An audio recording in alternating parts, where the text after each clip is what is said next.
Amén y gracias a Dios. Amén. Muy buen día para todos, por favor. Hágame saber si me está viendo bien, si me está escuchando bien. Y si es así, pues entonces demos inicio a la reunión de hoy. ¿Me está escuchando bien? Bueno, hay que orar mucho. Vaya escuchando, pero al mismo tiempo vaya usted orando mucho para que no nos falle el internet como las otras veces nos ha fallado. Le pido por favor que lo haga así. Ok, muy buen día entonces, bienvenidos.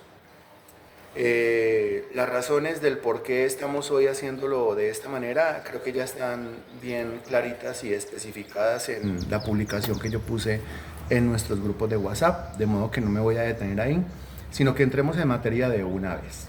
A ver, ¿existe Dios? ¿Dónde está? ¿Cómo puedo encontrarlo? Esa fue la pregunta o esa fue la reflexión que hizo Job al encontrarse en una situación bien apremiante, rodeado de sus amigos, consoladores molestos todos, como lo dice el texto bíblico. Eso lo examinábamos nosotros hace 8 días en Job capítulo 23, versículo 3, allá donde dice: ¿quién me diera el saber dónde hallar a Dios? Yo iría hasta su silla. Espero que usted lo recuerde bien. ¿Quién me diera el saber dónde hallar a Dios? Sí, es que llega un momento en donde realmente uno necesita un encuentro con Dios. Más allá de esas actividades de 2, 3 días en un lugar diferente a la casa, que llamamos nosotros encuentro o retiro espiritual, estamos hablando de una cosa netamente personal. Estamos hablando de un momento, una encrucijada, un momento de vida o muerte, en donde yo realmente necesito encontrarme con Dios. Necesito que Dios se me aparezca, necesito que Dios se manifieste de alguna manera. Sé que a usted le ha pasado muchísimas veces, porque es necesario un sacudón, un revolcón en la vida espiritual, y eso solamente se logra realmente cuando Dios se le manifiesta a uno y se le manifiesta a uno de una manera bien especial. El tema es que cuando yo busco, yo encuentro. Dice Mateo capítulo 7, versículo 7, pedid y se os dará, buscad y hallaréis, llamad y se os abrirá. Cuando yo busco, yo encuentro. Y el tema es que puede ser que lo que encuentre no se ajuste a lo que yo estaba pidiendo. A ver, me hago entender. Yo estoy pidiendo que Dios venga y me visite, yo estoy pidiendo un encuentro con el Señor, y cuando Dios viene y me visite, cuando Dios se encuentra conmigo, entonces puede ser que lo haga de una manera y yo no esté preparado a esa manera, o no esté preparado yo a esa metodología como Dios se va a manifestar en mi vida. Por eso hay que tener mucho cuidado con esas peticiones, como la de Job capítulo 23, versículo 3. ¿Quién me diera el saber dónde hallar a Dios? Yo iría hasta su silla. Ok. El tema es que cuando Job hizo su petición, pues Dios lo escuchó muy seriamente y Dios se le manifestó. Esa manifestación usted la encuentra en el libro de Job, en el capítulo 38, 39, 40 y 41. 4 capítulos, de los 42, 4 capítulos son de manifestación de Dios en la vida de Job. ¿Por qué se le manifestó? Pues él lo pidió, Job capítulo 23, versículo 3. Recuerde usted la manera como Dios se le manifestó a Job. Una manera bien particular, ¿no? Bien especial. Una manera bien impresionante. Acuérdese que Dios se le manifestó a Job en medio de un torbellino. Eso también lo veíamos nosotros en nuestro culto presencial hace 8 días. Se le manifestó a través de un torbellino, y hablábamos del torbellino. No solamente aparece la mención de un torbellino ahí, sino que también aparece la mención de un torbellino en otros lados. Por ejemplo, relacionado con el caso de Elías, el llamado profeta de fuego del Antiguo Testamento, y Dios lo llevó de la tierra al cielo en un torbellino. Esa fue la manera como Dios lo arrebató. Elías experimentó el arrebatamiento. Antes de él, Enoc experimentó el arrebatamiento.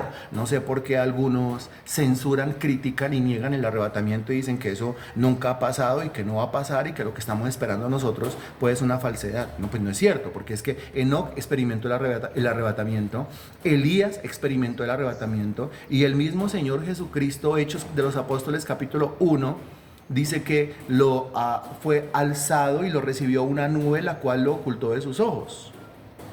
Eso dice. Entonces varias personas en la Biblia han experimentado el arrebatamiento. Eso no se puede negar. Eso es un hecho. Y es una promesa, y es una profecía, y es lo que nosotros estamos esperando. Ok, pero volvemos al tema del torbellino. Porque Elías fue llevado de la tierra al cielo en un torbellino. Quiere decir que esa experiencia del torbellino es el llevar a un individuo de un punto A a un punto B. Entiendas el punto A como la tierra y el punto B pues como el cielo, ¿no? Entonces Dios toma al individuo, lo lleva del punto A al punto B. Y es una experiencia transformadora, ¿no? Porque es una experiencia de llevar a un individuo de la tierra al cielo. O sea, es una experiencia de cambio. Realmente fue lo que le pasó a Elías, literalmente. Y realmente fue lo que le pasó a Job. Ahora, Job no fue llevado de la tierra al cielo, pero sí Dios se le manifestó en medio de un torbellino.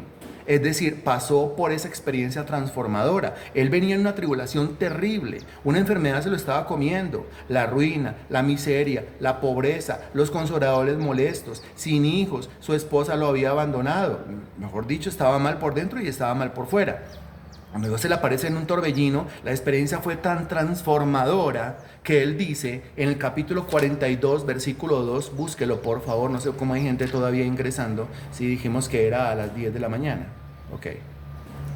Pero dice acá, dice ahí, búsquelo por favor. Recuerde que es Job capítulo 42, versículo 2. Y dice Job capítulo 42, versículo 2. Yo conozco que todo lo puedes y que no hay pensamiento que se esconda de ti. Yo conozco que todo lo puedes.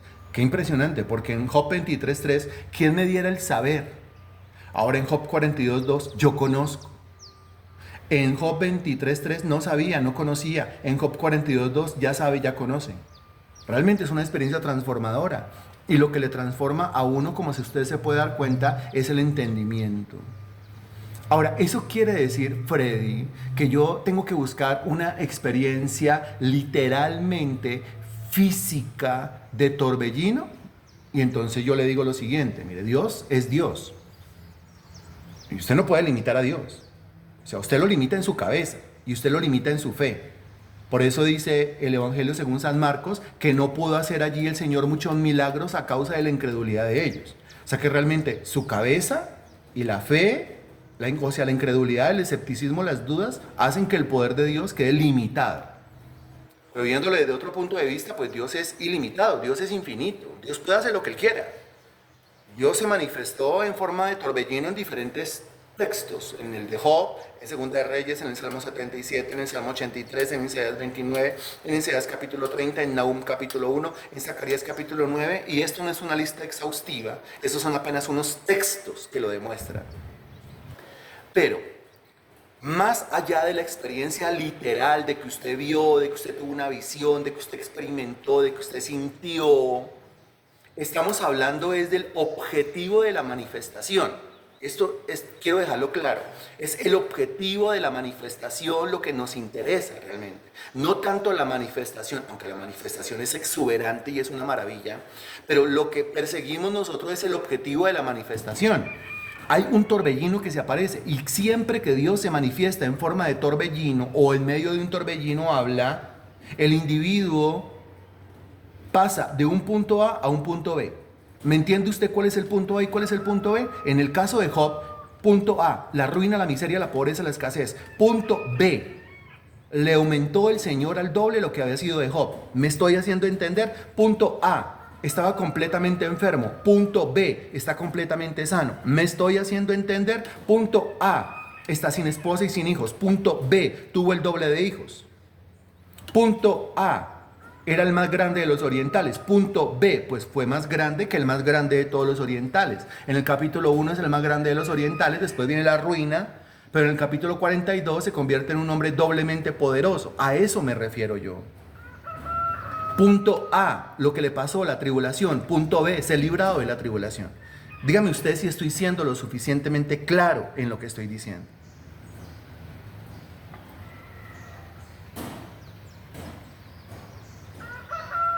Ok, entonces mire, yo reitero que no es tanto en la manifestación, aunque usted no limite en su cabeza a Dios y no limite en su fe a Dios. Deje que Dios sea Dios. Deje que Dios sea Dios. Usted no se ponga a negar a Dios, no se ponga a negar que Dios puede hacer esto, puede hacer aquello, porque es que dése cuenta su propia vida, dése cuenta su cuerpo, dése cuenta su organismo, dése cuenta su entorno, dése cuenta la naturaleza de la creación. Dios es Dios y Él puede hacer lo que Él quiera, punto. No lo limitemos.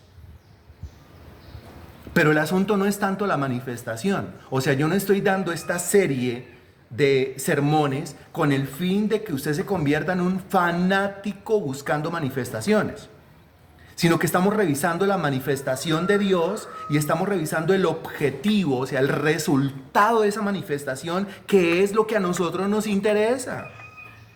Entonces, imagínese una oración en donde usted le pide a Dios: Señor, manifiéstate en mi vida en forma de torbellino. Eso no quiere decir que usted vaya a ver un torbellino. Eso no quiere decir que usted vaya a experimentar o a sentir literalmente un torbellino. Lo que sí quiere decir es que si Dios se manifiesta en su vida en forma de torbellino, lo va a llevar de un punto A un punto B. Que alguien le dé gloria al Señor Jesucristo por esto. Porque eso es lo que necesitamos nosotros, que me lleve de un punto A un punto B en todo sentido. ¿O no está cansado usted de estar en el punto A y no salir del punto A? ¿No es cierto que sí? Ok, yo me canso de estar en el punto A y no salir del punto A. Es necesario que Dios nos lleve a otro punto. ¿A cuál punto? Al punto B. Es necesario que eso pase, es necesario que eso ocurra. Amén, gloria a Dios. Okay. Nosotros debemos entender que Dios trata con cada uno de sus hijos de una manera individual, de una manera especial. Venga, yo le digo lo siguiente: usted es especial. No porque yo se lo quiera decir, no porque le quiera o le intente fascinar el corazón o hacerle sentir bien, hacerle sentir bonito. No. Sino porque yo aprendí en la Biblia, a punta de estudio, a punta de quemarme las pestañas, que cada uno de los hijos de Dios son especiales y Dios los trata de una manera especial. Se lo voy a demostrar. Mire, un solo texto. Este es de lo más poderoso y de lo más contundente. El Salmo capítulo 139. Todo el Salmo capítulo 139 habla o enseña acerca de la especialidad de Dios para con cada uno de sus hijos. La especialidad del Señor para con cada uno de sus hijos. El versículo 1 comienza diciendo: oh Jehová, tú me has examinado y conocido. Note el singular, tú me has, no dice nos has. Tú me has examinado y conocido. Tú has conocido mi sentarme y mi levantarme. Has entendido desde lejos mis pensamientos. ¿Nota usted la especialidad de Dios? ¿Nota usted cómo Dios lo trata a usted de manera especial? No en grupitos, ni de a dos ni de a tres, ni de a dos siquiera, sino de a uno. El versículo 3 dice: has escudriñado mi andar y mi reposo, y todos mis caminos te son conocidos. Ahora quiero que note todas estas palabras del versículo 1. ¿Sí? Y el versículo 2 dice: mi sentarme, mi levantarme, mis pensamientos, mi andar, mi reposo, mis caminos. Versículo 4, pues aún no está la palabra en mi lengua, y he aquí, oh Jehová, tú la sabes toda. Detrás y delante me rodeaste, y sobre mí pusiste tu mano. ¿Qué nota usted? Estoy siendo insistente en algunas palabras. Estoy acentuando algunas palabras para que usted lo vea, para que usted lo note. El versículo 5, detrás y delante me rodeaste y sobre mí pusiste tu mano. Tal conocimiento es demasiado maravilloso para mí. Tal conocimiento es demasiado maravilloso para mí. Sobre todo, ¿qué conocimiento? El conocimiento o el saber que Dios a mí me trata de una manera especial. Punto. Que Dios no tiene favoritos. Dios no tiene favoritos, pero a cada uno de sus hijos Dios los trata de manera especial.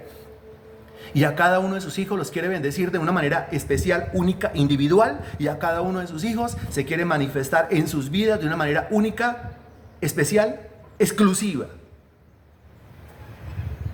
¿Cuándo viene el problema? El problema viene cuando yo no me siento así, cuando yo no me siento especial.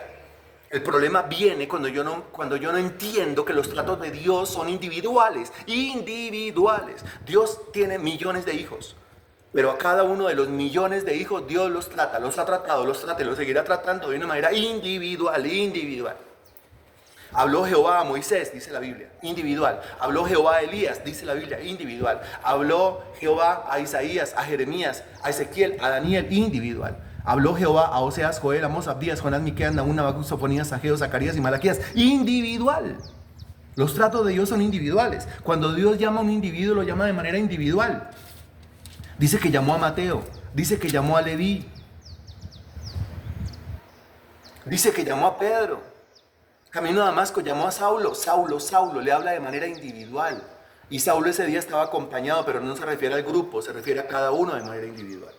¿Me estoy haciendo entender? Y eso es lo que enseña el Salmo capítulo 139. El versículo 7 dice: ¿a dónde me iré de tu espíritu? ¿A dónde huiré de tu presencia? Si subiera a los cielos, allí estás tú, y si en el Seol hiciere mi estrado, he aquí, allí tú estás. Etcétera, etcétera, etcétera, etcétera. Todo el Salmo 139, se llega al versículo 13, dice: porque tú formaste mis entrañas, tú me hiciste en el vientre de mi madre. La especialidad de Dios para con cada uno de sus hijos. Ok. También nos hemos acercado nosotros a lo siguiente. En la Biblia, Dios se manifiesta o se revela de 4 maneras únicas. Dios se manifiesta en la Biblia como el Dios que promete y cumple. Eso también lo alcanzamos a ver. Primero, como el Dios que promete y cumple. De tal manera que la Biblia dice que Dios no es hombre para mentir, ni hijo de hombre para arrepentirse. Él dijo y no hará, Él habló y no lo ejecutará. En la Biblia Dios se revela, Dios se manifiesta como el Dios del pacto. Desde el principio, el Señor está estableciendo las reglas de diferentes pactos, hasta el último de todos los pactos, que es el pacto en la sangre de nuestro Señor Jesucristo. En la Biblia, Dios se revela como el Dios del reino, o sea, como el rey de un reino. Se revela entonces como el soberano, se revela entonces como el altísimo, se revela entonces como el supremo, se revela entonces como el que tiene toda la autoridad en el universo. Y en la Biblia, Dios se revela como el Dios que se revela. Por supuesto, ¿no? Si ya dijimos que se revela como el que promete y cumple, se revela como el Dios de pactos, se revela como el Dios del reino, pues entonces es un Dios que se revela. Dios en la Biblia se revela como el Dios que se revela. O sea, Dios en la Biblia se revela como el Dios que se manifiesta, que se muestra, que no se esconde, que quiere que la gente lo conozca. Si yo no quiero que me conozcan, pues yo me escondo. Si yo quiero que me conozcan, yo aparezco, y Dios ha aparecido desde el momento. La primera palabra de la Biblia, no de la Reina Valera 1960, sino de la traducción o de la versión original en el hebreo. La primera palabra no es en. Porque en Génesis 1:1, en la Reina Valera se encuentra: en el principio creó Dios los cielos y la tierra. En el hebreo no funciona así, no sucede así. En el hebreo no dice: en el principio creó Dios los cielos y la tierra. En el hebreo dice: Dios en el principio creó los cielos y la tierra. La primera palabra que aparece en toda la Biblia es el término Dios, que usted ya sabe que significa creador. La palabra Dios en la Biblia significa creador. Y como es la primera palabra que aparece, eso quiere decir que Dios desde el comienzo de la revelación bíblica se está mostrando, porque la primera palabra es la palabra Dios. Dios en el principio creó los cielos y la tierra. Dios se ha mostrado siempre, se ha manifestado siempre. ¿Quién se escondió allá en el huerto? No fue Dios. No fue Dios. Y allá cuando dice en Isaías capítulo 59, versículo 2, que por causa de nuestros pecados Dios esconde su rostro, le está escondiendo el rostro a aquel que le está escondiendo el corazón. O sea, como diciendo: usted no quiere nada conmigo, pues entonces yo no tengo por qué querer nada con usted. Yo amo a los que me aman y me hallan los que temprano me buscan. Eso dice el texto bíblico. Pero Dios se manifiesta como el Dios que se muestra, que se manifiesta, que se deja ver. Y si es el Dios que se deja ver, pues Señor, déjate ver en mi vida. Yo no te quiero limitar de ninguna manera, yo no te quiero condicionar de ninguna manera. Esa debe ser la oración de cada uno de los hijos de Dios. Si en el Salmo capítulo 139 Él me trata con una especialidad, me trata con una individualidad impresionante, pues yo quiero esos tratos con Dios. Quiero esos tratos con el Señor. Cuando revisamos el caso de Job, el tema es que muchos dicen: ay, tan chévere que Dios se le apareciera a uno así como en forma de torbellino. Job capítulo 38, 39, 40 y 41. El tema es que, a ver, ¿estamos listos nosotros para el paquete completo? ¿Cómo así el paquete completo? Pues el paquete completo es, si quieres la manifestación completa que vivió o experimentó Job, pues debe estar listo usted para la tribulación completa que vivió o experimentó Job a partir del primer capítulo de la Biblia. Y ahí decimos: no, la verdad no estoy dispuesto para toda esa tribulación que experimentó Job. ¿Sí se da cuenta por qué los niveles de manifestación? Porque los niveles de tribulación eran al extremo. Por eso los niveles de manifestación también tienen que ser al extremo. Ojo con esto, ¿no? Ninguno de nosotros puede decir que está sufriendo como Job. Eso no es mentira, eso es carreta. Pero sí, de acuerdo a los niveles de tribulación, puede ser, pero más bien de acuerdo al nivel de búsqueda y de acuerdo al nivel de espíritu y de acuerdo al nivel de deseo y de acuerdo al nivel de fe, así es la manifestación que Dios hace en el individuo. Reitero, no quiere decir aparición literal de Dios física, aunque si Dios lo quiere hacer, pues usted ¿qué le va a decir? ¿Que no? O si el caso de algún cristiano, Señor Dios, manifiéstate a mi vida, pero no visiblemente. ¿Por qué? Y esto no lo estoy diciendo para crear fanáticos. La lucha que tenemos nosotros en contra del fanatismo y en contra del legalismo y en contra del libertinaje es una lucha abierta y usted lo sabe. Hemos predicado duro contra todo eso. No, pero es que Dios se le manifiesta a un individuo no quiere decir fanatismo. Ahora no se trata de que usted ande por ahí diciendo, ay, Dios siento en el corazón que Dios me dijo, porque de eso no estamos hablando. Estamos hablando de algo literal y sobre todo de algo transformador que me pasa del punto A al punto B. Cuando Dios se manifiesta de esa manera en una vida, eso en el término técnico griego se conoce como una teofanía. Teofanía. ¿Qué significa qué? Pues teos, que usted ya sabe qué significa Dios, y el faino, faino, que significa aparición. Ahora, ¿la Biblia está llena de apariciones de Dios? ¿O la Biblia está llena de teofanías? Por supuesto que sí. Por donde usted lo mire. Y usted se pone a revisar y es abundante la teofanía en la Sagrada Escritura. Pero supremamente abundante la teofanía en la Sagrada Escritura. Comenzamos por Job, ¿por qué? Comenzamos por Job porque usted ya ha aprendido que cronológicamente hablando es el primer libro de la Biblia. ¿Por qué cronológicamente hablando? Pues porque el hombre vivió en esa época primitiva y fue el primer texto que se escribió. O si no fue el primer texto que se escribió, si su escritura fue tardía, pues sí relata la escritura de un hombre que vivió en esa época primitiva. Por eso comenzamos por Job, y viendo la teofanía en el caso de Job, y viendo que fue una bendición real.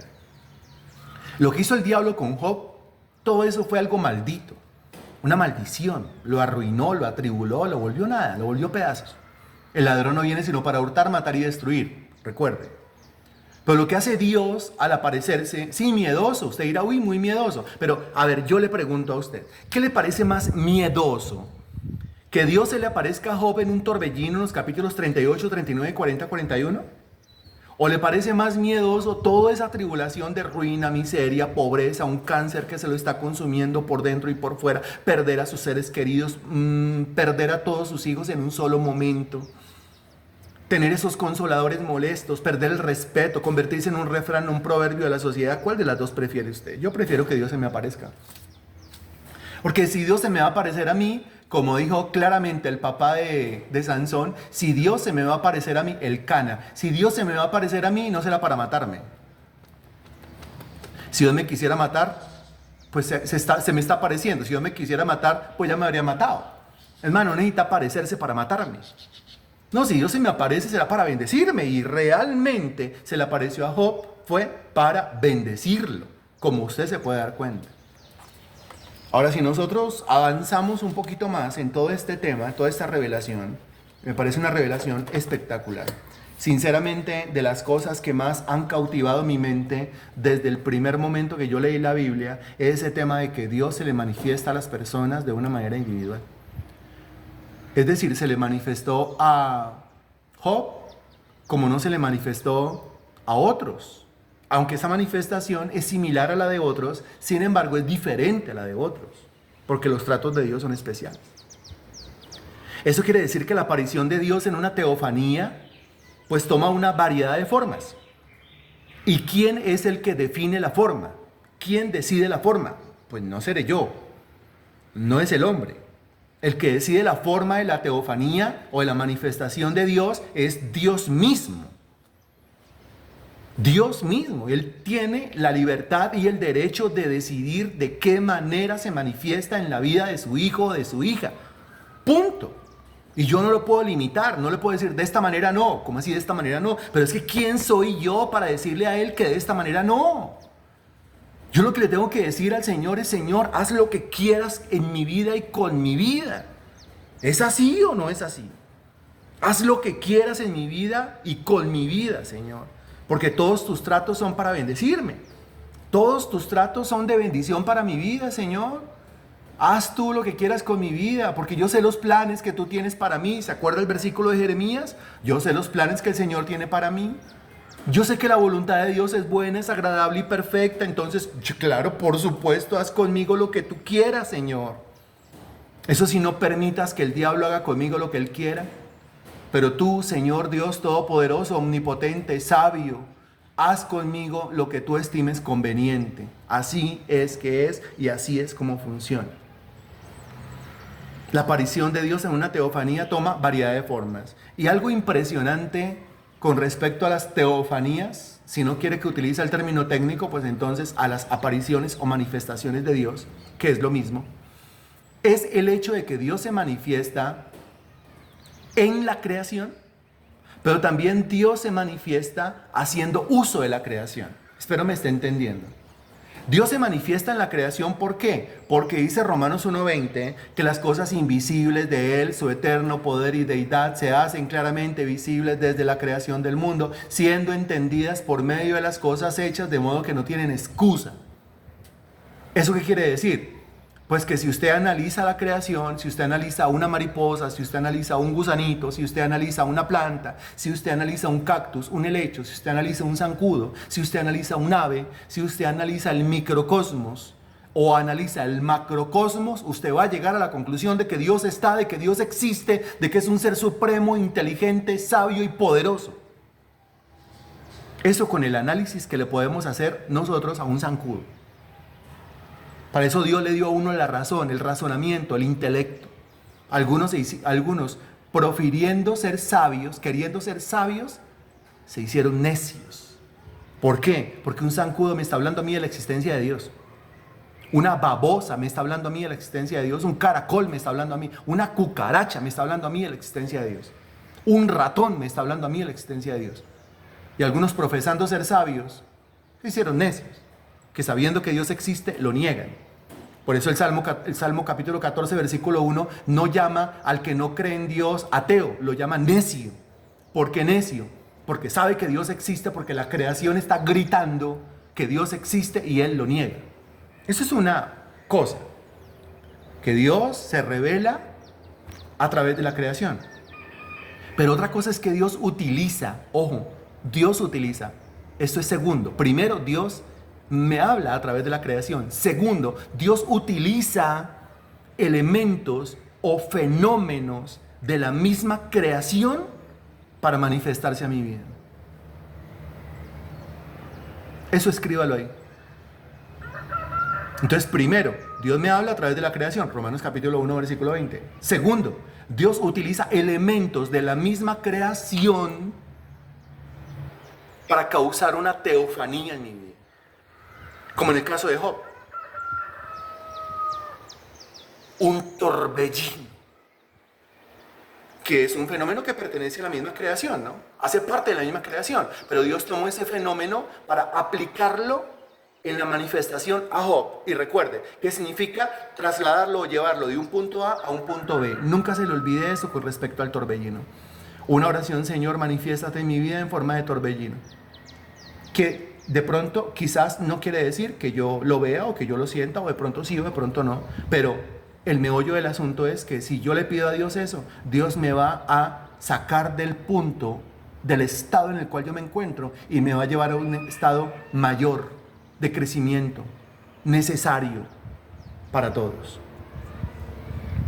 Hay otras cosas que usted nota en la Sagrada Escritura. A ver, si nosotros saltamos, por ejemplo, al caso de Moisés y al caso de los israelitas, Dios se manifestó allí a través de otro fenómeno perteneciente a la naturaleza. Ya en este caso no un torbellino, en este caso una tormenta. Las tormentas en la Sagrada Escritura. Dios se manifiesta por medio de las tormentas. Es decir, en forma de tormenta, para que me entiendan. En Job, en forma de torbellino. En el caso de Moisés y sobre todo la congregación de Israel, allá en el monte Sinaí, allá en el desierto del Sinaí, en la península del Sinaí, en forma de una tormenta. ¿Por qué? Cuando usted se pone a analizar el carácter de Job, que dice la escritura, que era un hombre temeroso de Dios, apartado del mal, ¿se acuerda? Perfecto, recto, temeroso de Dios y apartado del mal. Usted dice, ¿qué clase de manifestación será la que Dios tiene preparada para él? Pues tiene que ser una manifestación en forma de torbellino, porque lo tiene que llevar de un punto A a un punto B. Pero en el caso de la congregación israelita, pues es otra cosa. ¿Por qué? Porque la congregación israelita no era una congregación ni perfecta, ni recta, ni temerosa de Dios, ni apartada del mal. Ojo con esto. Porque las manifestaciones de Dios entonces tienen que ver con la espiritualidad del individuo. Las manifestaciones de Dios, las apariciones o revelaciones de Dios, literales o espirituales, tienen que ver con la piedad del individuo, tienen que ver con el temor de Dios del individuo, tienen que ver con la rectitud del individuo, tienen que ver con la consagración del individuo, tienen que ver con si el individuo es espiritual o el individuo es carnal. En el caso de Job, a Job le fue muy bien. En el caso de la congregación israelita, pues también le fue muy bien, pero es que la congregación israelita era otra cosa. La congregación israelita era necia, era terca, era testaruda. La congregación israelita murmuraba, no le gustaba absolutamente nada, se quejaba por todo. Era una congregación carnal y entre ellos habían impíos que habían salido de Egipto. Dios escoge otro método, no el torbellino, Dios escoge otro método, la tormenta, para hablarle a esta congregación israelita. Características de una tormenta, pues nubes oscuras, pues relámpagos, pues truenos, pues viento. Uy. Ahora, ¿un huracán o una tormenta? Entonces usted dice, uy, depende, y ya creo que usted está entendiendo entonces cuál es el patrón. O está entendiendo usted cuál es la forma, cuál es el modo de Dios. Job es una cosa y los israelitas son otra cosa. Y Job, teniendo la espiritualidad que tenía, cayó en tribulación. Dios se le tiene que manifestar de una manera. La congregación israelita, carnal totalmente, impía, Dios se le tiene que manifestar. ¿En forma de torbellino? No, porque esa manifestación en forma de torbellino es para unos individuos especialmente. Entonces se le va a manifestar a la congregación israelita en forma de ¿qué? En forma de tormenta. Algo más, sí, algo más drástico, algo más fuerte, algo más asustador realmente, algo más desestabilizador realmente, algo más sacudidor realmente, algo más impactante realmente. ¿Me estoy haciendo entender en esto que estoy diciendo? ¿Que eso es de acuerdo a la espiritualidad? ¿Que es de acuerdo al individuo? Aquí tengo que repetirle esto que muchas veces lo he enseñado, pero otra vez lo voy a recalcar, otra vez lo voy a recordar. Una cosa es como Dios se le puede manifestar o como Dios se le va a manifestar a Pedro, a Simón Pedro, y otra cosa diferente es como Dios se le va a manifestar a Pablo. Una cosa es Pedro, otra cosa es Pablo. Son dos mentes diferentes, son dos corazones diferentes. En cuanto al tema de la conversión, los dos son diferentes. Son diferentes. Los seres humanos somos diferentes. No somos iguales los unos a los otros. Somos diferentes. Por el Señor tiene tratos diferentes para con cada uno de nosotros porque cada uno de nosotros somos diferentes. La conversión de Pedro, lo he dicho varias veces, la conversión de Pedro se da a raíz de una pesca milagrosa. Fue esa pesca milagrosa la que convirtió a Pedro, la que convenció a Pedro y la que provocó en él que se tirara de rodillas y le dijera: Señor, apártate de mí porque yo soy un hombre pecador. Eso en Pedro. ¿En qué consiste una pesca milagrosa? Pues consiste en que no hay nada, ahora tengo y tengo sobreabundancia. Entonces, en el caso de algunos son convertidos cuando el Señor les da de todo y les da en sobreabundancia. Y eso causa una conversión, y eso causa arrepentimiento, y eso causa que la gente se entregue a Dios. En el caso de los Pedros, pero no todo el mundo es como Pedro. Algunos individuos puede ser que Dios les da trabajo, les da universidad, les da título, les da dinero, les da apartamento, otro apartamento, otro apartamento, otro apartamento, vienen sin muebles y lo que hacen es endurecerse y alejarse de Dios y negar a Dios y decir que todo lo que tienen lo consiguieron porque ellos son los berracos del paseo. No, lo que tienen lo tienen porque Dios se lo dio, pero dése cuenta que en esos individuos no causa lo mismo que sí causó en Pedro después de la pesca milagrosa. ¿Qué tenaz? ¿Qué tenaz entonces que Dios no le pueda dar a uno 20,000 pesos más? Porque si Dios le da a uno 20,000 pesos más, a uno se le olvida la oración, a uno se le olvida congregarse, entonces Dios lo tenga que tener a uno ahí arrancado, lo tenga que tener a uno ahí arriado para que uno busque de Dios. Eso es lamentable, la espiritualidad de un individuo así. ¿No le parece? Usted debería ser una persona tal que si Dios le da millones de pesos o millones de dólares o millones de euros es una sobreabundancia que usted nunca ha conocido en su vida, pero usted desarrolle más temor de Dios, más generosidad, más piedad, más entrega y más consagración a Dios. Eso en el caso de Pedro y referente a Pedro. Ahora en el caso de Pablo es otra cosa. Pablo es de esos individuos que si Dios les da dinero, Dios les da plata, él dice que fue por él. Él dice que es mérito propio. Entonces, en el caso de Pablo, camino a Damasco, recuerde que lo que Dios hace es derribarlo. Derribarlo. No pasó con Pedro, sí pasó con Pablo. A Pablo tuvo que derribarlo. Eso de derribar, ¿qué significa? El apóstol Pablo lo dijo claramente después en una de sus cartas, la carta a los Filipenses. Cuantas cosas eran para mí ganancia, las tengo como pérdida, o sea, perder, o sea, ya no tener. En el caso de Pedro, tener. En el caso de Pablo, no tener. En el caso de Pedro, conseguir. En el caso de Pablo, no conseguir. ¿Cómo se logra la conversión de Saulo? ¿Cómo se logra la conversión de Pablo? Cuando no tiene, cuando pierde, cuando va a la bancarrota. Cuando va al suelo, todo él y todo su proyecto de vida se va para el suelo. Ahí es cuando se logra su conversión. ¿Sí se da cuenta que somos diferentes? Y la manifestación con Pedro es darle, y la manifestación con Pablo es quitarle. Qué impresionante. Ahora, ¿qué clase de persona soy yo? ¿Cuál es mi espiritualidad? Los tratos de Dios conmigo tienen que ser con darme, con abundar. O los tratos de Dios conmigo tienen que ver con quitarme, con atribularme, con apretarme, con ahogarme, con ahorcarme, porque de otra manera no entiendo. Por eso este tema me parece tan importante, porque usted le saca tanto jugo, tanto zumo, ni siquiera jugo, es zumo, es concentrado lo que usted le saca a todo esto. Estamos hablando de las tormentas, ¿no? Una tormenta, Dios mío. A ver, si la gente le corre a una llovizna, ¿cuándo fue la última vez que usted le corrió una llovizna y fue una llovizna? Y usted corriendo por ese andén, pasando la cebra, pasando las avenidas, las calles, y era solamente una llovizna, una llovizna. La gente le tiene terror a la llovizna, ¿y se da cuenta? Ay, no comenzó a llover, por la excusa que sea, pero le tiene terror a las lloviznas. ¿Qué es una llovizna? Una llovizna es una llovizna necesaria para el planeta, necesaria para la tierra, pero la gente le corre a la llovizna. Ahora, si la gente le corre a una llovizna, imagínese a una tormenta que tiene como características nubes oscuras, oscuridad.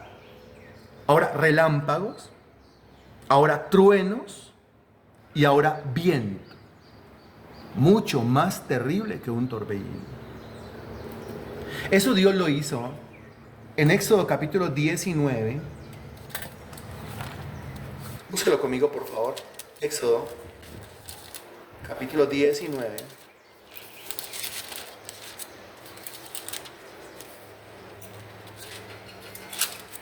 A partir del versículo 9 y hasta el versículo 11, siendo puntual, ¿no? Seamos puntuales. Éxodo 19, del 9 al 11. Lea y dice: Entonces Jehová dijo a Moisés: He aquí yo vengo a ti en una nube espesa, para que el pueblo oiga mientras yo hablo contigo, y también para que te crean para siempre. Y Moisés refirió las palabras del pueblo a Jehová. Y Jehová dijo a Moisés, ve al pueblo y santifícalos hoy y mañana y laven sus vestidos. Laven sus vestidos. Mire, Dios dice, yo me voy a aparecer. O sea, una teofanía voy a causar. Van a tener una manifestación mía.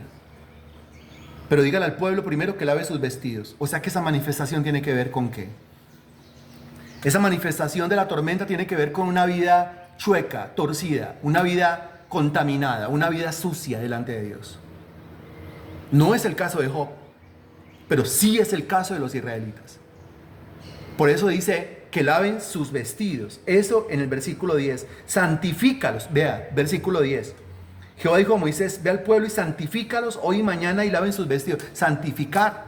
¿Por qué Dios los manda a santificar? Porque estaban cochinos, sucios, puercos, contaminados. Mundo, falta de consagración. Esta gente no tenía la consagración que tenía Job. No eran perfectos, rectos, temerosos de Dios y apartados del mal. Olvídese.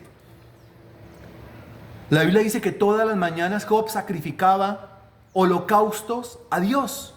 O sea, era un hombre de oración, era un hombre de intercesión, era un hombre que si en ese tiempo hubiesen existido las congregaciones, era un hombre que no se perdía un culto, no se perdía una reunión, no se perdía un discipulado. ¿Es usted esa clase de persona que no se pierde un culto, que no se pierde una reunión, que no se pierde un discipulado, que es juicioso con la intercesión? Entonces Dios tiene preparado para usted una clase de manifestaciones. Pero si usted no es esa clase de persona, porque es como la congregación israelita, que no se congregan, que toca rogarles, que toca empujarlos, que no tienen temor de Dios, que son más carnales que espirituales, entonces Dios tiene una manifestación para usted y no es una manifestación tan agradable que digamos. Sería más agradable la del torbellino que la de la tormenta. El versículo 11 dice, y estén preparados para el día tercero, porque al tercer día Jehová descenderá a ojos de todo el pueblo sobre el monte Sinaí. ¿En qué? Lo dijo, en una nube espesa. Otra manifestación de Dios. Pues la cosa se va a poner seria, ¿no es cierto? Porque si Dios antes de la manifestación lo manda a uno que vaya y se bañe, lo manda a uno que vaya y se lave, y lo manda a uno 3 días de santificación, eso quiere decir que la manifestación va a ser bien fuerte. Analícelo, por favor. Ahora, en el mismo capítulo 19, a partir del versículo 16, dice lo siguiente. 19, 16. Aconteció que al tercer día, y vamos a leer hasta el 22. Aconteció que al tercer día, cuando vino la mañana, vinieron truenos, y relámpagos, y espesas nubes sobre el monte, y sonido de bocina muy fuerte, y se estremeció todo el pueblo que estaba en el campamento. Dese cuenta, se estremeció todo el pueblo. Esta manifestación de tormenta es ¿para qué? Esta manifestación de tormenta es para estremecer. Esta manifestación de tormenta es para mover, para impactar, para sacudir a un individuo. Para sacudir. Como cuando se sacude un tapete. Iba a decir como cuando se sacude la rama de un árbol, pero no, porque cuando se sacude la rama de un árbol es para que caiga el fruto. Más bien como cuando se sacude un tapete. Y usted sacude un tapete es ¿para qué? Usted le da duro contra la esquina, usted le da duro contra la pared, le da duro contra el muro, usted le da duro contra el poste. A mí me mandaban cuando chiquito a coger el tapete, llegar a la esquina y darle duro contra el poste. ¿Para qué? Para arrancarle la cochinada. Eso dice el versículo 16. Y Moisés, versículo 17, sacó del campamento al pueblo para recibir a Dios y se detuvieron al pie del monte. Todo el monte Sinaí humeaba. O sea, la experiencia fue terrible. Porque Jehová había descendido sobre él en fuego, y el humo subía como el humo de un horno, y todo el monte se estremecía en gran manera. Versículo 19. El sonido de la bocina iba aumentando en extremo. Moisés hablaba y Dios le respondía en voz tronante. Recuerde que es hasta el versículo 22. Y descendió Jehová sobre el monte Sinaí, sobre la cumbre del monte, y llamó Jehová a Moisés a la cumbre del monte, y Moisés subió. Y Jehová dijo a Moisés, desciende, ordena al pueblo que no traspase los límites para ver a Jehová, porque caerá multitud de ellos. Qué cosa tan terrible es.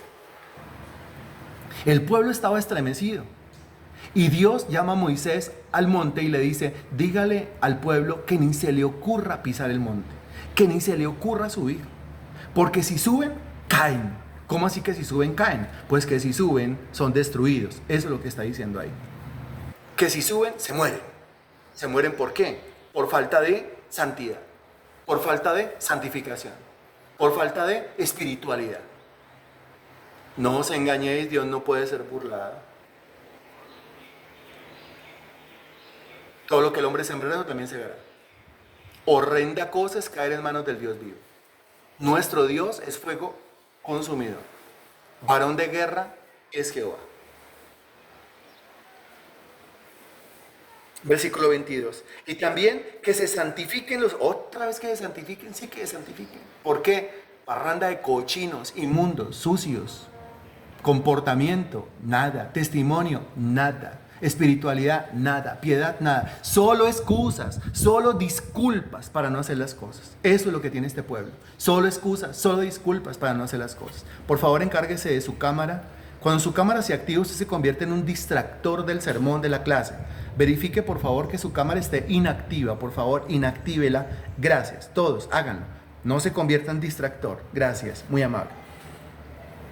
Eso en el versículo 22. También que se santifiquen los sacerdotes que se acercan a Jehová, para que Jehová no haga en ellos estrago. Para que Jehová no haga en ellos estrago. Estragos. Mientras que en el caso de Job el Señor vino a bendecir, en el caso de la congregación israelita el Señor venía era a hacer estragos si no cumplían los condicionamientos divinos. ¿Cuál es el único condicionamiento que Dios pide y reclama aquí? Santifíquese. Si usted no se santifica, yo me voy a manifestar en su vida.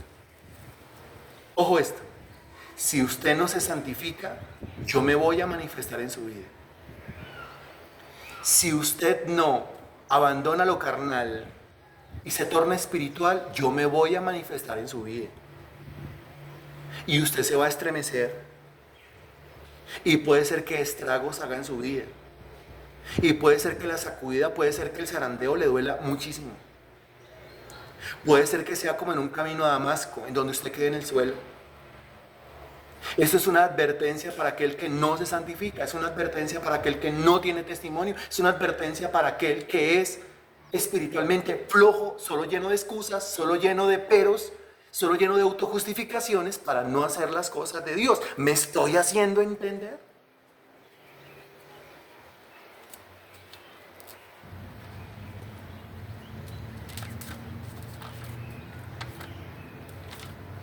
Ahora, esta pregunta, ¿le está encontrando usted el sentido a toda esta temática? ¿Por qué estamos hablando nosotros de esto?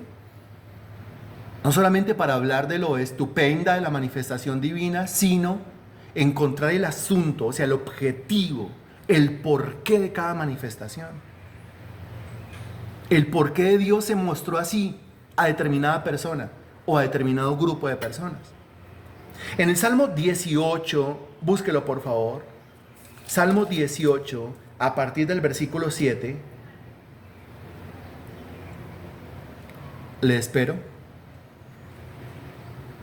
Salmo 18, a partir del versículo 7. Y ahora aquí, antes de continuar con la lectura, analice su vida, examine su vida, como dice 1 Corintios capítulo 11. ¿Usted cree que Dios quiere hoy manifestarse en su vida en forma de torbellino? ¿O usted cree que Dios quiere hoy manifestarse en su vida en forma de tormenta? Yo estoy siendo lo suficientemente claro y directo. También decente, pero también confrontador. ¿Usted cree que Dios quiere, no lo que usted quiera, sino usted cree que Dios quiere hoy manifestarse en su vida en forma de torbellino para bendecirle? ¿Para llevarlo del punto A al punto B, para sacarlo de la crida, etcétera? ¿O será que Dios quiere manifestarse en su vida en forma de tormenta por falta de testimonio, por falta de consagración, por falta de espiritualidad, por falta de temor de Dios, por falta, etcétera? Salmo capítulo 18, a partir del versículo 7, dice lo siguiente. La tierra fue conmovida y tembló, se conmovieron los cimientos de los montes y se estremecieron porque se indignó él. Ahora, ¿quién está hablando aquí? Si usted revisa el título y subtítulo del Salmo capítulo 18, se va a dar cuenta que ese es un salmo de quién. Sí, pero le pregunto, esa no era la pregunta era otra, exactamente otra. No era lo que usted quería, sino lo que Dios quería. Y es algo completamente distinto, es algo completamente diferente. ¿Sí? Entonces, Salmo 18, versículo 7. La tierra fue conmovida y tembló, se conmovieron los cimientos de los montes y se estremecieron porque se indignó él. ¿Qué es lo que va a describir a partir del versículo 7 y hasta el versículo 14? Va a describir una manifestación que recibió David en forma de tormenta. Ojo, una manifestación que recibió en forma de tormenta. Y que esa manifestación es ¿para qué? Que esa manifestación es por causa, más bien para qué, sino por causa de la indignación de él. La indignación divina, como usted lo nota en la frase final del versículo 7. Dice, porque se indignó él. El versículo 8 dice, humo subió de su nariz y de su boca fuego consumidor. Carbones fueron por él encendidos. Inclinó los cielos y descendió, y había densas tinieblas debajo de sus pies. Cabalgó sobre un querubín y voló sobre las alas del viento. Puso tinieblas, hasta el versículo 14, puso tinieblas por su escondedero, por cortina suya alrededor de sí. Oscuridad de aguas, nube de los cielos. Por el resplandor de su presencia las nubes pasaron. Granizo y carbones ardientes. Tronó en los cielos Jehová, y el Altísimo dio su voz, granizo y carbones de fuego. Envió sus saetas y los dispersó, lanzó relámpagos y los destruyó. Dese cuenta, dispersó, destruyó, se indignó Dios, como quiera que sea, por donde usted lo note. Cuando Dios se manifiesta en forma de una tormenta es para acabar, para destruir, para aniquilar. En el caso de la manifestación en forma de tormenta con los israelitas o con David, era para destruir su carnalidad, para destruir su pecado, para destruir su tibieza, para destruir su falta de consagración, para destruir esa maña en uno, que uno dice que sí y sale con que no, que se compromete pero no salió con nada,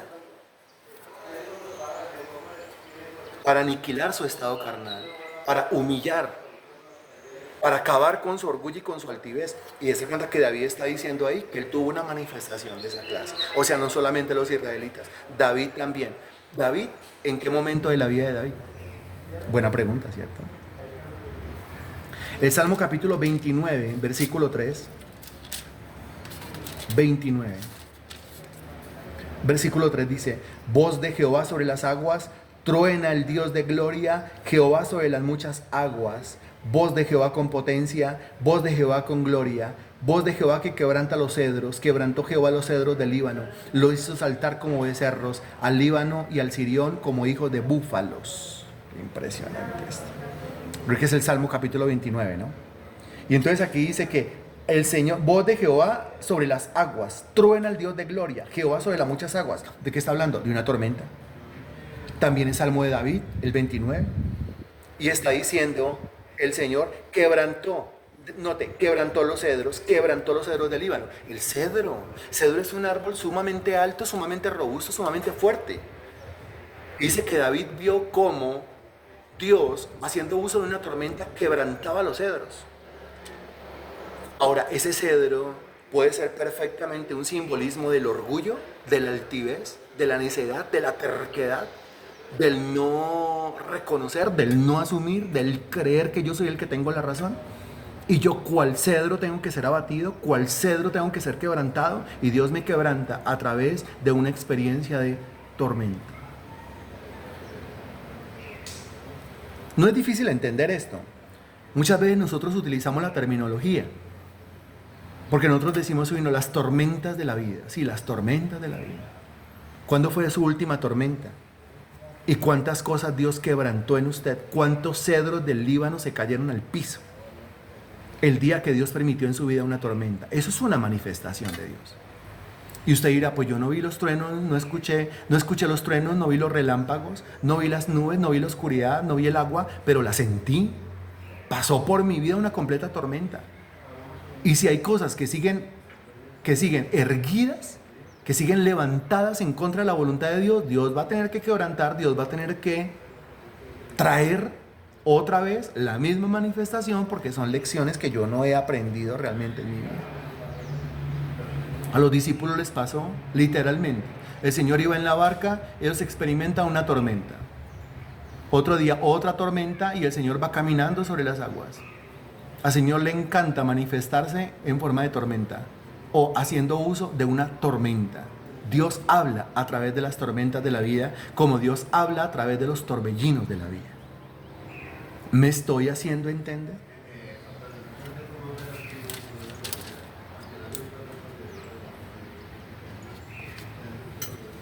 Ok. En el Salmo capítulo 50, versículo 3, ninguno se me canse, unos minutos más y terminamos. En el Salmo capítulo 50, versículo 3, dice: vendrá nuestro Dios y no callará, fuego consumirá delante de él y tempestad poderosa le rodeará. Este es un salmo de Asaf. Entonces tenemos a Moisés, tenemos a los israelitas, tenemos a David varias veces, aquí tenemos a Asaf y está hablando también de la manifestación de Dios en medio de una tormenta. ¿Acaso Dios no se le ha manifestado en medio de las tormentas de la vida? ¿Acaso Dios no le habla en medio de las tormentas de la vida? ¿Acaso Dios no hace cosas en medio de las tormentas de la vida? Y cosas asustadoras que lo hacen a uno cimbronear, como decimos, sacudir, como decimos, para que o se endereza, porque no hay de otra. Bien. Ok. Con esto que acabamos nosotros de decir, usted se puede dar cuenta que Dios sigue siendo el Dios, primero, que promete y cumple. Promete y cumple, ¿por qué? Porque si yo no me santifico, si yo no enderezo mi vida, Dios va a tener que obrar, Dios va a tener que operar. Dios no me va a dejar así. Porque ya pasamos por el Salmo 139, ¿se acuerda? ¿Y qué entendimos? Que los tratos de Dios son individuales. Y los tratos de Dios siempre son amorosos, pero no siempre son cordiales o amables. Siempre amorosos, no siempre suavecitos, para que me lo entiendan, pero siempre amorosos. Entonces, Dios ha prometido en su palabra que si yo no me enderezco, Él me endereza. Segundo, Dios se manifiesta como el Dios del pacto, porque en el pacto hecho en la sangre preciosa del Señor Jesucristo, el Señor se ha comprometido a presentarme a mí delante de Él mismo como alguien sin mancha y sin arruga, ¿se acuerdan? Sin mancha y sin arruga. Si yo tengo mancha, a ver, si usted tiene un trapo con una mancha y usted no puede botar el trapo, a usted le toca remediar el trapo, o sea, arreglar el trapo, ¿usted qué tiene que hacer? Desmanchar. El proceso de desmanchado es por medio de químicos y por medio de restregar y por medio de poner al sol, o sea, es un proceso doloroso. Pero no solamente desmanchar, sino desarrugar. Y el proceso de desarrugar es por medio del calor, por medio del peso y por medio de la fricción. Al ser el Dios del pacto, Él se ha comprometido a que los beneficiarios del pacto tienen que presentarse sin mancha, o sea, hay que desmancharlos, y sin arruga, o sea, hay que desarrugarlos. Ay, Dios mío. En medio de una manifestación de tormenta, Dios se manifiesta como el Dios del reino, o sea, como el rey, como el soberano. Dios dice, es que yo no lo voy a dejar a usted que usted haga toda la vida lo que usted quiera. Y si yo tengo que partirlo en pedacitos y volverlo a armar, pues yo lo voy a partir en pedacitos y lo voy a volver a armar. Pero usted no puede seguir siendo el mismo, tibio, medias tintas, cobarde, miedoso, timorato, que no cumple, que hace votos a la ligera, etc. Dios se manifiesta como el Altísimo, como el Dios del reino, como el soberano, el que no deja que sus criaturas hagan lo que a sus criaturas les venga en gana. Y Dios, a través de una tormenta, se manifiesta como el Dios que se manifiesta. En este caso, a través de una tormenta. Y que quede claro, Dios se manifiesta a través de un torbellino para acabar la tribulación y pasarlo a usted del punto A al punto B, entendiendo que el punto A era negativo y el punto B muy positivo. Pero Dios se manifiesta por medio de una tormenta, mi estimado hermano en Cristo, para sacudir nuestros cimientos, para quebrantar los cedros del Líbano, para transformarnos, cambiarnos por la carnalidad, el pecado, la suciedad, la tibieza, la frivolidad, la frialdad que pueda haber en nuestro propio corazón. Termino yo con la misma pregunta. No preguntándole a usted qué quiere, porque Dios a usted nunca le va a preguntar a usted qué quiere, sino más bien usted preguntándose acerca de Dios. ¿Será que Dios quiere manifestarse en su vida a través de un torbellino? ¿O será que Dios quiere manifestarse en su vida es a través de una tormenta? Bendito Dios, infinitas gracias por tu palabra predicada hoy. Eres tan bueno, tan maravilloso, tan diciente, tan claro, tan específico. Todopoderoso eres tú, Señor, y admirable es tu nombre. Te pido, Señor Dios, que esta palabra venga a edificar a cada uno de los presentes y que a través de ellos otras personas más sean edificadas y que a través del compartir este link tu palabra corra y sea glorificada. Los entrego en tus manos, Señor Dios, que tengan el mejor de los domingos mientras seguimos dándole, seguimos trabajando con nuestras propias manos, Señor. Seguimos haciendo tiendas, fabricando tiendas. Seguimos ordeñando vacas como los levitas en los días de Nehemías, Señor. Seguimos dando ejemplo. Creo yo que estamos dando ejemplo, Señor Santísimo. Gracias por tu palabra. Gracias por el Evangelio. Gracias por la edificación a través de esta palabra. En el nombre del Señor Jesucristo. Amén y gracias a Dios. Amén.